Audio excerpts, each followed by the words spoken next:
Alrighty, Landon. So, as we talked about in the lesson, I was going to compare your video to Max Scherzer, who's a very similar pitcher in terms of being a driver. And like we talked about, the key to being a driver as a pitcher, or rather, how we determine if you're a driver or not, is just kind of your first movement and kind of what you do. So, I'm going to play these both together.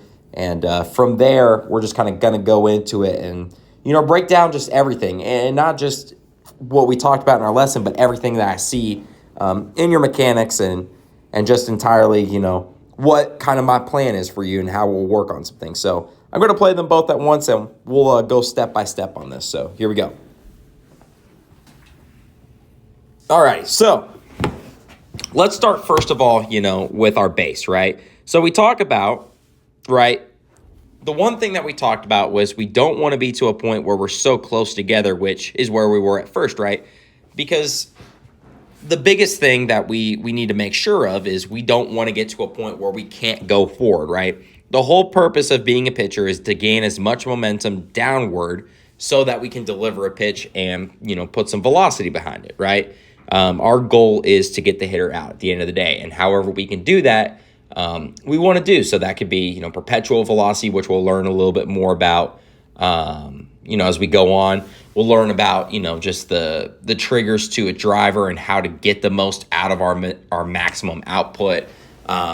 Just some things like that. So that's kind of the importance of where our positioning is for our base. And especially, like we talked about, there's two, byproducts of doing that. The first one is that we have a way easier means of getting straight up, right? Now notice, right, Scherzer's kind of in the same exact position, and take a look at what his knee goes, right?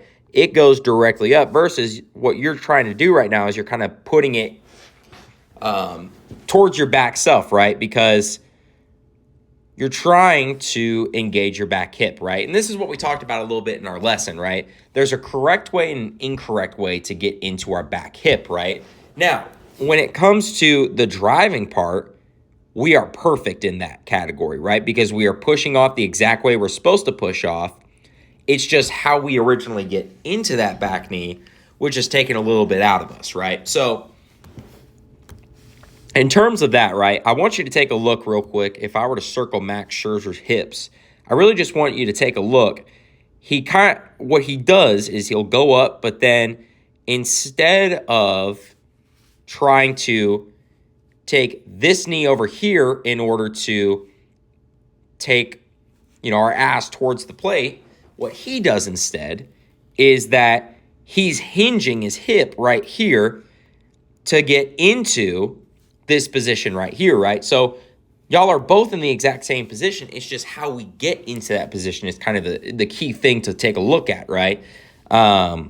Which is also going to allow us to get more into our hips, which is going to get more into our legs, which is going to create more output, right? So that's the first thing I really want to, keep working on is, like we talked about with drive mechanics, I just want you to practice just taking straight up, putting it back straight down in the same position where it was, and doing that over and over again so that we get into the habit of being able to just pick ourselves straight up here like how Scherzer does, where he just gets straight up like this, and he can hinge into his back hip, right? And next lesson, when we get in, that's going to be kind of the first thing I really want to talk about is how do we hinge our hip correctly, right? I know we briefly got into it, but not in terms of getting in depth to it to the point that we understand the why behind it, right? So that's the first thing that I really want to continue to work on with you. The second thing, right, is we get to a really good position right here, which leads us to block position, right? So I like that you're starting to get your elbow out front. Notice how Scherzer, gets to this position, right? Remember what we talked about, especially with Tim Lincecum, right? That we almost want this arm to be like this so that we have a little bit of rotation to our delivery, right? At the end of the day, it's all right now about over-exaggerating as much as possible so that, first of all, we can get out front with the baseball, but number two, we can also finish down with the baseball, right? So I want you to take a look. This is kind of where I'm trying to get you to go towards, is that you have enough rotation to the point, and I'll point this out next time, we really want our shoulders to be like this whenever we're pitching rather than just straight on like this, right? Because think about it in terms of, resistance rather. The whole point of like a rubber band and why it's able to, produce as much force as it can is because of resistance, right? So my question to you, Landon, is, where am I going to get more resistance? Am I going to get more resistance if my shoulders are just, straight 90 degree to the plate, or if I have a little bit of resistance to it and a little bit of like a degree to it? Like, let's just, say for sake of argument, we say like a 35 degree tilt to, or I don't know if necessarily tilt is the right, means to it, but more so of like a 35 degree rotation to the point that we're able to get into this position like this, where our hips are not squared up and they have a little bit of a twist, so that when we get to this point, we can really fire our hips, right? Which gets me to the next point, right? When we take a look at our hips, whenever Scherzer gets to block position right here versus your hips, right? Notice that Scherzer, whenever he makes initial contact with the ground, which is right here, his hips are still square. His hips are rather still closed up versus yours, you're in the process of, flinging them open towards this way, right? Versus Scherzer is still closed off to the point that he's still going towards home plate, right? So with that, that's something that, I want to continue to work on with you is, getting the correct sequence in order for our hips to go at the correct time, right? Because, everything in velocity comes with the perfect timing, right? If your hips go first, you're going to lose velocity. If your shoulders, if you don't have a little bit of resistance to them, or you're not, or you just kind of have them flailed open, you're going to lose some velocity. There are velocity killers in every small thing that we do for pitching. So, like we talked about in our lesson, that is the important thing of really going into our mechanics and really kind of developing it to the point that we have repeatable mechanics so that we can have the most output of our body, right? So what I also want to get into is this right here, your shoulders and rather your top torso, right? I want you just to take a look real quick at Scherzer. You both get into this, what they call it the power W, right? Scherzer is a lot more athletic to the point that, his elbow is still above his shoulder, right? And yours is above your shoulder, except it's to the point that it's more, instead of like a power W like this, yours is more of like a power U almost, right? So with that being said, then we get into, this is the part rather, Landon, that I was talking about at the beginning of this recording that, I'm going to go into everything, right? So we really only focused on the first half of our delivery. Now we get into the second half right here. So whenever we get into this position, right, I want you to take a look at your arm, right? And this is also why I think, you're losing a little bit of velocity as well, right? I want you to take a look at, Scherzer's back arm and your back arm and kind of see, Scherzer gets to a point right here where he can quickly flip it up into this position, right? So by the point that he is in full block position, he's already, up into this angle versus we're still trying to get from this angle, right? So that is the importance really of, if we're going to have some sort of power W to you, right, which I have no problem with, but it's doing it to where, number one, it's healthy, right, because we don't want to jeopardize our health in our arm. So it's more so doing the power W in a point that it makes the most sense. Now, granted, I would much rather us kind of get to a point where we don't have to go to the power W, especially since we have a lot of time. But, if that's kind of your natural arm motion, of course, I want to ride that out as much as possible, because my philosophy as a pitching coach is that I want to develop you in the most natural athletic way possible that God gave you at the end of the day, right? So with that being said, what we'll work on next time, and the main things I really want to work on just for next lesson is, number one, getting into our back hip properly, but number two, also getting our arm to the right position, right? We talked about whenever we get to block position bear, right, which is And if you think about bear, bears don't have their claws down, right? They have their claws up. So that's what I want you to really think of when you get to block position, right?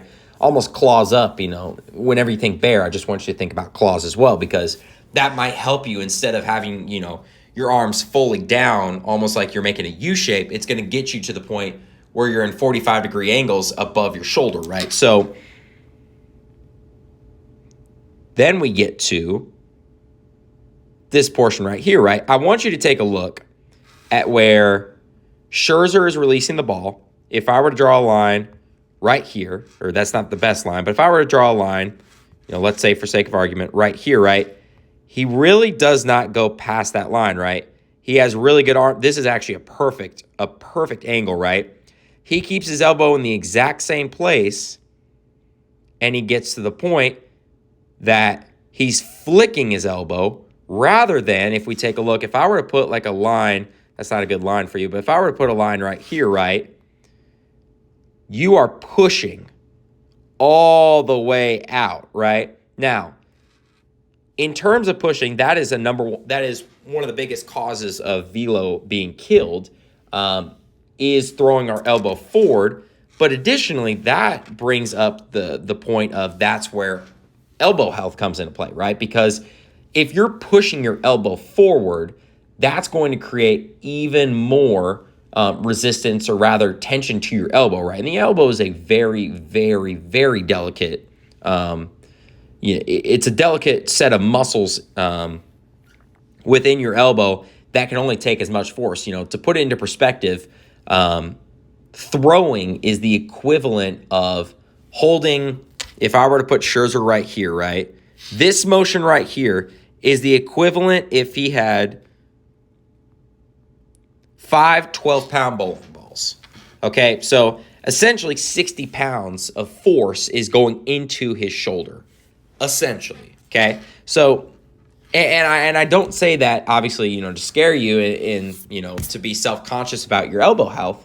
Elbow health is extremely important, but it's also, we can protect our elbow with having correct mechanics, right? So that's another thing I really want to work on to start, and we'll work on this, when we first start throwing next week, and kind of talk about, how do we get into, the perfect point of where we are able to get to a point where we're not pushing, right? Instead, we're rather, flicking our elbow like Max Scherzer does right here, right? We want to get to a point that, we're flicking rather than pushing, right? Because that's also going to give us a lot more velocity too as well.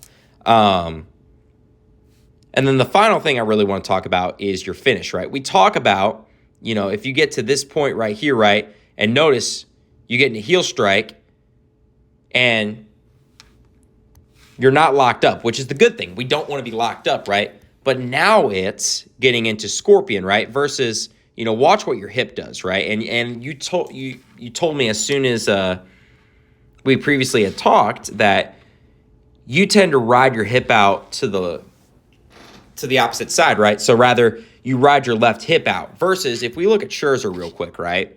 Scherzer gets up and over his hip, right? And how he does that is he gets to this point and then he straightens up his knee as soon as his torso's coming over his front knee, right? Versus if we take a look at what you're doing right now, Landon, we get to this point right here, right? And as soon as we get to our front knee, we just keep pushing our whole momentum towards the plate, right? And you kind of stop yourself right here, right?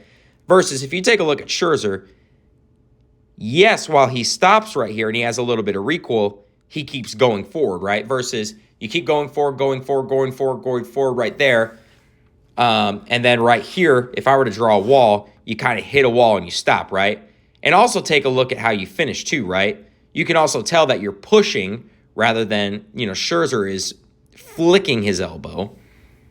That he's able to get out front, number one, but also he's able to straighten up and finish out front of his body versus we kind of roll off unathletically to this point where we're push, we stop, and then we kind of just let it go, right? So rather, what I would want is in this position where this leg is straightened, this leg is more like this, and our torso is more right here, right?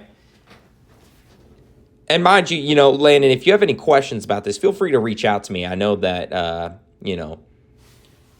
we talked about, getting my number from your dad. And, if you have any questions about anything you see in this video, feel free to, either talk to me about it in the lesson and, kind of understand the why. But more so, feel free to give me a buzz and say, hey, Max, I saw the video, or, hey, I noticed my coach is talking about this. Why are we doing that, right? So that's something I want to continue to work on. And, obviously, like we talked about, Landon, this is something that's going to take quite a while to really work on. I don't want to say fix, because that makes it seem like we have a broken system, which you don't have a broken system at all, frankly. It's more so, how do we perfect that system to the point that we can train our maximum output? Because at the end of the day, as a baseball player and as a coach, we can't train certain velocities, right? But what we can train is maximum output of someone, right? And I think your maximum output, easily is 80 miles an hour. And I really think we can get, quite a bit more. But obviously, that's going to come with time, right? The good news is you're a freshman right now, and you have a lot of time to grow. You have a lot of time to develop. So these are some things, I just really wanted for you to kind of see in this video, so that, you can always reference this back, and that, whenever we continue to grow, that you can always reference this video back and say, okay, this is what I was doing. Here's what I've done recently. How have I changed that? What are the adjustments I've made, right? Because at the end of the day, pitching is all about adjustments. In the grand scheme of things, to keep it as simple as possible, pitching is about adjustments and how well do you adjust from pitch to pitch, right? So that's really all I got for you. I know that was a lot of information. Take some time to watch this video, pause it in certain parts and kind of reflect on it, and, kind of try to understand the why of everything. That's at the end of the day what I really want to challenge you to do, is find the why to everything, right? Because if we can find the why to the certain aspects, that's going to make the process a lot easier to go from step A to step Z eventually, if we understand how to get from A to B, B to C, C to D. So feel free to reach out to me if you have any questions regarding this video. And, we're definitely going to talk about it a lot in these upcoming weeks. And, like I told you this week, I'm really looking forward to working with you and continue to help you grow, man. So, get at it. Today I know you said you have a basketball game, so I wish you the best of luck, and looking forward to seeing you next week.